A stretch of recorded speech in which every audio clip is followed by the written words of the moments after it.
실익은 그다지 없을 것 같고요. 이 대안인데 이제 나름대로 미국적인 청년층하고 이제 갭이 좀 적은 세대에 해당하기 때문에 나름대로의 대안에 대해서 간단히 말씀드리고 내려가도록 하겠습니다. 이 대한민국 현재 요약을 하면 현재 어떤 상황이냐? 대한민국의 해체 중이다. 이 해체 중이라는 게 대한민국의 두 가지 가치, 역사의 정통성이나 이념의 정체성 이 두 개의 가치가 다 위협받고 있는 상황이라고 볼 수가 있는데 한상열 같은 이런 제야의 이 종북 세력들뿐 아니라 대한민국에 이미 정치 세력이 되어 있는 민노당, 민노총 전교조 다 같은 이념을 지향하고 있고요. 여기에서 민노당에서 종북주의를 비판하고 나온 진보신당 역시 사실 2008년 3월에 민노당이 종북주의를 비판하고 나왔지만은 노선에서 지금 차이가 없습니다.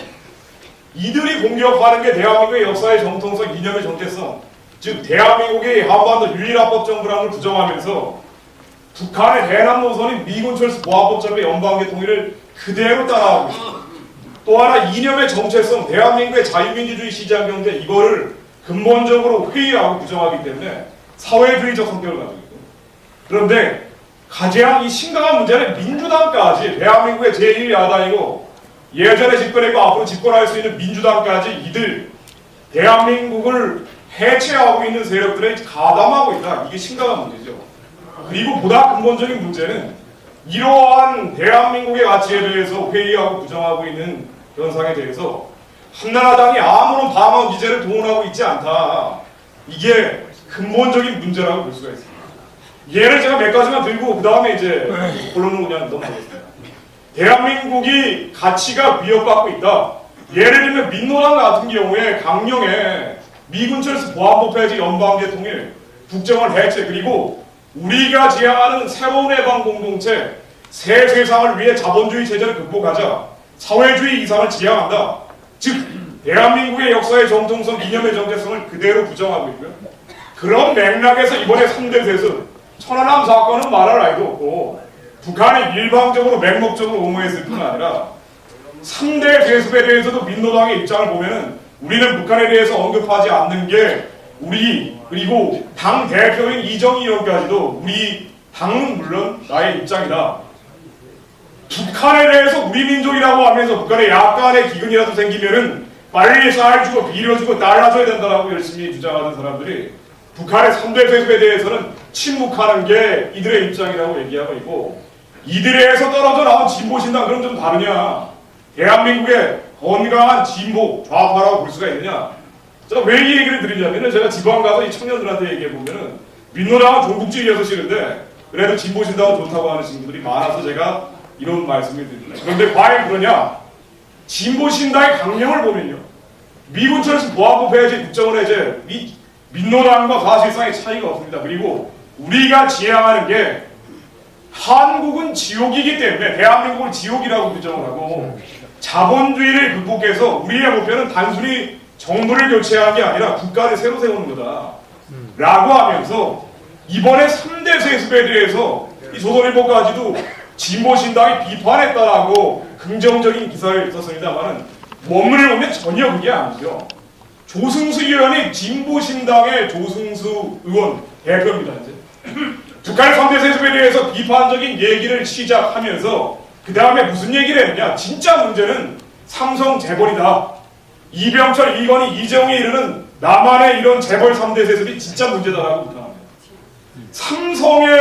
삼성 가문의 승계와 북한의 3대 세습을 비교하면서 대한민국의 최고 권력이 시장이 있기 때문에 이것이 문제다라고 비판하고 있는 게 지금 진보신당이고 여기에 얼굴마담경인 노회찬이나 이 심상정 전 의원 모두 미군 철수 보안법 절배 연방제 통일 예를 들면 노회찬 씨 같은 경우는 2007년에 본인이 대통령 선거 나간다고 하면서 공약이 코리아 연방공화국이었습니다. 코리아 연방제하고 발음도 비슷하죠.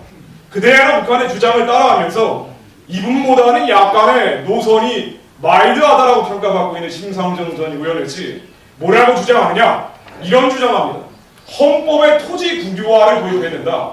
그래서 다주택자들이 물건을 이 주택을 사고 팔 때 국가에게 양도하도록 함으로써 토지를 국유화해야 된다. 이게 무슨 주장입니까? 공산주의 아닌가요? 그러한 세력들이 대한민국에서 그럼 위축되느냐 아니면 확대되느냐? 심각한 거는 확대되고 있다는 거죠. 민노당 같은 경우에 국회의원이 5명이고 이번에 지방선거에서 142곳의 당선자를 냈습니다.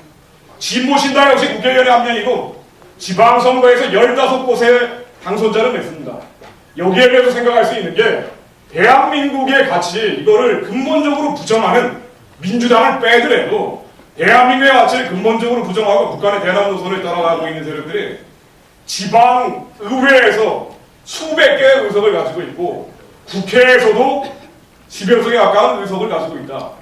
이들을 지지하고 있는 민노총이나 전교조 세력들은 그러면 세력이 어느 정도냐? 민노총 지난해 잘 아시겠습니다만 공무원 노조 11만 5천 명을 가입시켜서 72만 명의 조합원을 가지고 있고 민노총 산하의 전교조 7만 명의 조합원을 가지고 있는데 이들이 집행하는 예산 민노총은 60억, 전교조는 220억입니다. 제가 제일 차가 나는 게 이 상근자의 숫자인데요. 전교조는 130명, 민노총은 500명입니다. 이 상근자의 숫자가 왜 큰 의미를 가지고 있느냐면요. 전교조나 민노총 모두 보안부 폐지, 미군 철수, 연방제 통일을 공개적으로 주장합니다. 북한의 배낭 노선을 따라가는데 밥 먹고 이거를 연구하고 있는 사람들이 수백 명이다. 참여연대 같은 경우에 이번에 천안함 사건을 얘기로 유엔에다 계속 보고서 내고 대한민국 활동을 하고 있는데 이들이 지난해 했던 활동 건수가 2137회입니다. 1년에 2137회. 대한민국이 왜 이렇게 좌경화되고 친북화되고 만미화되느냐. 밥 먹고 활동하는 사람이 너무 많아요. 그런데 참여연대 같은 경우에 상근자가 얼마냐? 50명 정도 됩니다. 50명의 20대, 30대를 주축으로 한 내 인생의 미래와 그리고 우리 단체의 미래를 같이 결합시켜가지고 활동하고 있는 사람들이 50명 정도가 있다. 그래서 대한민국이 이런 식으로 진실이 있고 진리가 있는데 이 진실과 진리와 반대되는 방향으로 자꾸 가고 있다. 반면에 대한민국의 자유민주주의를 지키기 위해서 전업으로 활동하고 있는 청년들이 몇 명이나 되느냐? 거의 없죠. 거의 없습니다. 그래서 이렇게 됩니다. 이거는 원래 대한민국 정부가 해야 되고 한나라당이 해야 되는데 대한민국 정부와 한나라당이 안 하기 때문에 아무리 얘기해도 앞으로 안 할 것이기 때문에 그렇다면 어떻게 되느냐? 대한민국의 국민들이 자유민주주의 속으로 하기엔 전업자들에게 일자리를 줘야 됩니다. 이거는 필사적으로 해야 됩니다. 전업에서 활동하고 계신 분 여기 신혜식 대표님이나 저 같은 사람들이 손가락에 꼽을 정도로 있는데 이러한 진실과 진리의 편에 서 있는 사람들이 참여연대 상근자 정도 50명만 되면은 대한민국의 애국정당이 나옵니다. 대한민국이 새로운 나라로 거듭날 수가 있습니다. 대한민국의 이승만, 박정희 위대한 근대화와 건국의 정신을 앞으로 계승해서 실천할 수 있는 힘이 어디서 나오냐?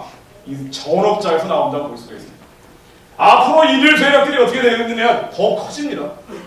이번에 지방선거에서 가장 큰 문제점이 됐던 게 교육감이 전교조 성향이 3분의 1을 차지했습니다. 그래서 이 2008년에 여중생이 나 아직 15년밖에 못 살았다고 하면서 피켓 들고 나온 이 거짓 선동에 앞에 이 전면에 나왔던 현장인데 이러한 일들이 앞으로 더 계속될 것이다. 그래서 심각한 이러한 현상들을 극복하기 위한 대안을 고민을 해야 된다.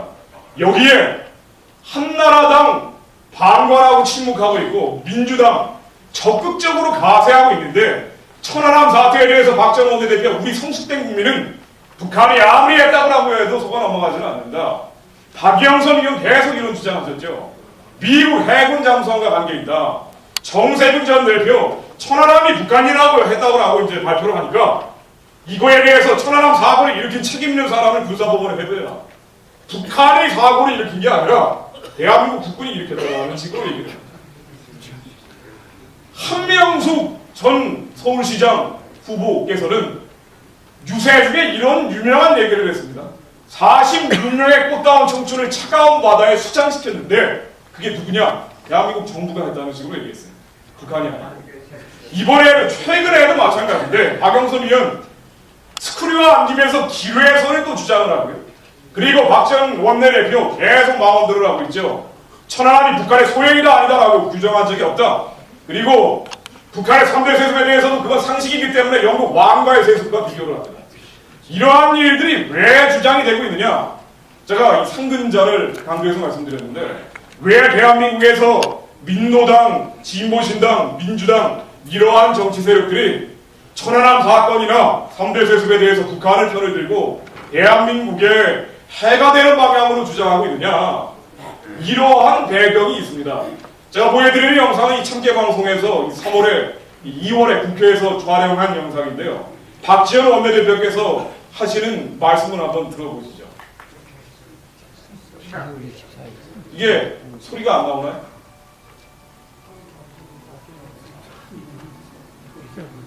그냥 제가 말로 하겠습니다. 뭐라고 얘기하느냐면은, 박지원 원내대표께서 뭐라고 얘기하면 2월에 국회에서 얘기를 하기를 독일 통일에서 우리가 보았듯이 과연 북한이 붕괴했을 때 우리도 할 수 있겠는가? 예전에 제가 국민의힘 본부에서 보여드린 기억이 납니다. 함께 망한다. 북한이 망하면은 우리도 함께 망하기 때문에 그래서 고리협력을 통해서 북한을 살려내야 된다는 주장을 합니다. 그래서 천안함 사건이나 3대 세습이나 북한이 끝이고 가고 있는 발작적 증상이 계속 나오고 있을 때 왜 북한을 편향적으로 일방적으로 옹호하느냐? 북한이 이참에 망해버리면 우리가 망할 것 같기 때문에, 물론 우리는 대한민국이 아니죠. 박지원 원내대표를 포함한 이러한 유사한 이념 성향을 가진 분들일 텐데, 북한이 망하면 나도 망할 것 같다는 생각 때문에 북한에 대해서 편향적으로 치우친 옹호를 하고 있고 편들기를 하고 있다고 볼 수 있습니다. 그래서 대한민국의 발전과 안정과 평화를 가로막고 있는 이러한 흐름을 근본적으로 끊는 건 뭐냐? 역으로 북한 정권이 붕괴했을 때 함께 망한다라고 보고 있는 이 대한민국의 종북적 흐름, 친북적 흐름을 끊기 위해서는 북한 정권을 이제는 완전히 끝내는 방향으로 가야 되고, 대한민국의 정치 세력도 북한 정권을 이제는 완전히 끝내는 정치 세력이 한나라당을 대안할 수 있는 대안의 권력으로 새롭게 놔야 되지 않느냐는 게 제 생각입니다. 이들이 주장하고 있는 북한 정권이 끝나면 우리도 함께 망한다라고 하면서 독일 통일을 비유하고 있는 것, 이것이 거짓말이라는 걸 일단 명확히 아셔야 됩니다. 독일이 통일할 때 망했습니까? 망하지 않았습니다. 독일이 통일할 때 절대 망하지 않았죠. 서독이 동독을 끌어안을 때 흡수 통일했을 때 그 이후에 통일 이후에 8년 동안 세계에서 수출 제일 많이 했습니다. 작년에 1등짜리 내줬는데 1등짜리 내주면서 무역 수지는 역시 또 1등이 됐습니다. 독일은 통일한 다음에 잘 나가고 있고요. 동독이 마르크 경제권에 편입이 되었고, 그리고 유럽 여러 나라가 실업대란, 물가대란, 금융위기 겪고 있을 때 독일은 이러한 경제적인 위기가 없었습니다. 가장 위대한 것은 독일이 통일하면서 사람이 한 명도 안 죽었다는 거죠. 사람 한 명도 안 죽으면서 통일하기가 쉽지가 않습니다. 독일식 자유민주주의 흡수 통일이 될 때만 가능한데, 독일이 한 명도 사람을 안 죽이면서 통일한 데 반해서 월남은 300만 명 죽이면서 공산 통일을 했고요. 미국은 남북전쟁기에 60만 명 죽이면서 통합을 유지했습니다.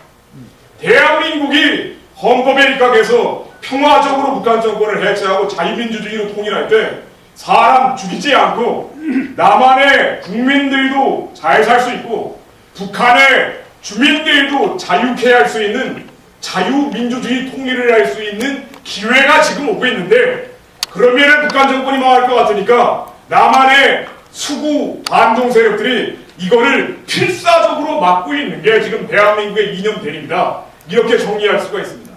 반면에 대한민국이 자유통일할 때 과연 돈이 드느냐? 아니죠. 일주일 전에 한국경제연구원에서 낸 통계가 있습니다. 통일할 때 비용이 176조, 그러나 이익은 248조.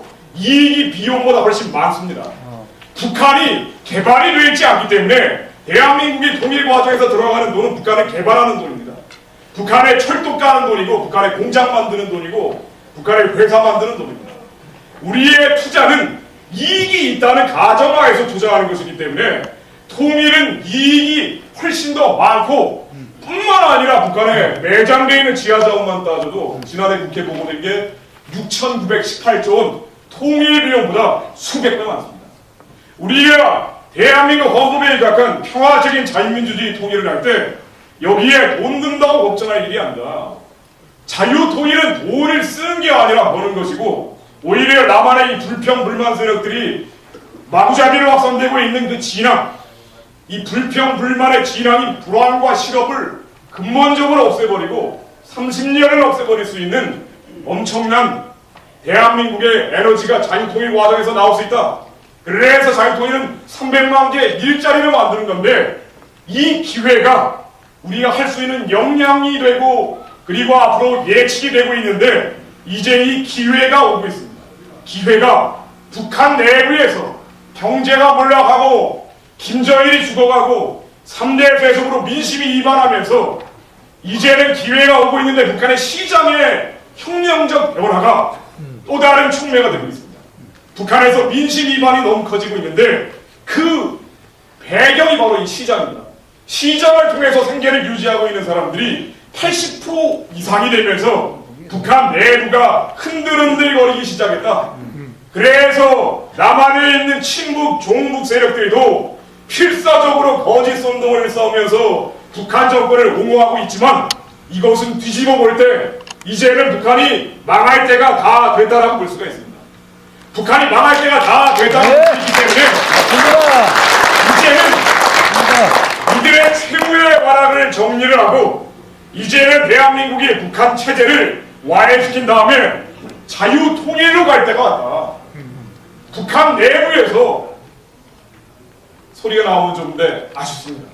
북한 내부에서 북한 주민이 탈북자에게 이제 우리 북한 체제는 끝났습니다라고 얘기하는 건데, 이러한 목소리들이 밀락으로 발생하지 않을지라도, 그러나 북한 주민들의 민심은 김정일은 물론 김정은을 떠나가고 있다는 것이 분명합니다. 그래서 이제는 뭘 해야 되느냐? 남한의 여러 가지 문제들 때문에 걱정하고 근심하고 낙심하고 낭망할 때가 아니라, 우리가 할 수 있는 엄청난 많은 일들이 있습니다. 국민행정부가 북한의 자유의 풍선을 날리는 건 역시 마찬가지입니다. 남한에서 여러 가지 문제점들 때문에 걱정하고 근심하고 낙심하고 낭망할 때가 아니라, 우리가 국민행정부가 하고 있는 북한의 자유의 풍선을 날리는 이런 일에 동참하는 것만으로도 북한 정권을 평화적으로 와해시키고 김정일 이후에 대한민국이 북한을 끌어안을 수 있는 기회가 왔다. 그리고 이 기회를 잡는 것이다. 그리고 이러한 과정에서 지금 아무것도 일도 안 하고 웰빙하면서 대한민국이 망하거나 말거나 자기들 이익만 챙기고 있는 지금 집권 세력의 그 무기력, 무능력, 나태함도 극복하고 자유통일할 수 있는 새로운 정치 세력도 만들어질 수 있다. 이 말씀 드리면서 간단한 보고 마치겠습니다.